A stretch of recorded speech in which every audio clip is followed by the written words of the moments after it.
After 7 weather is presented by Panhandle Cleaning and Restoration. Happy Wednesday, Ohio Valley. Let's talk weather conditions. A pristine weather day yet again across the tri-state area, but will that yield any precipitation? Looking at regional satellite and radar, just a few clouds lining the Ohio River Valley. Again, just fair weather cumulus. Those are going to continue to dissipate as we head into the overnight hours, allowing for a cool and crisp start to our day. Precipitation is hard to come by if you don't have cloud formation.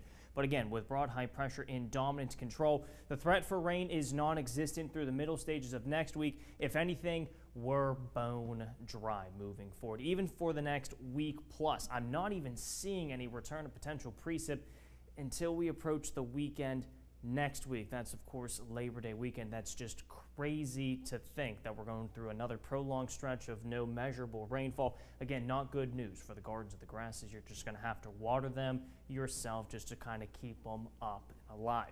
So again, not necessarily the best news on that note. I still have a shadow effect at the Fort Henry Bridge in downtown Wheeling, the heart of the Friendly City. And we're reporting cloud coverage, although it's just like 2 clouds, broken clouds across the Ohio River Valley is more so what's being reported. Temperatures in the mid-70s, that's where we've maxed out so far today. Dew point and the mugginess, it's non-existent, although it will start to turn a bit sticky and muggy as we head into the weekend. We'll factor that into the forecast. Another thing you want to factor in is just the cool air that we have locked and ready to go as we head into our Thursday morning. I like to call it Friday Eve, just a bit more pep in the step. Mid to upper 40s, great window sleeping weather. If you want to open them up again, we'll start to see a shift in pattern moving forward. But if you can bear the cold, at least on the golf course, again, it's all green temperature-wise, mid to low 50s through Friday. Warmer as we head into our Saturday where the cloud coverage are back in the region, but still a very nice stretch of weather, at least whenever it comes into the looks.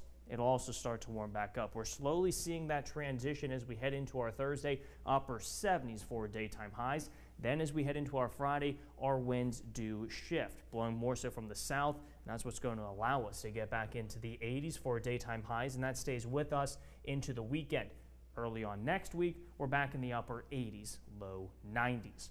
Whenever it comes to the predictor, I don't have a whole lot to show you. Skies are fully clear as we head into Thursday morning. We could see some areas of fog develop in our typical prone to fog regions. Account for that as you step out the door for work and again school, since we are getting back to school and heading back to the classrooms across the tri-state. Nothing but sunshine. Have the sunglasses ready to roll, and that's the trend as we continue on into the end of the week. We have football starting across the Buckeye State Thursday, continuing on again for Friday. Those temperatures remain in the 80s through early next week as we hover just about that 90-degree mark in through the middle parts of next week.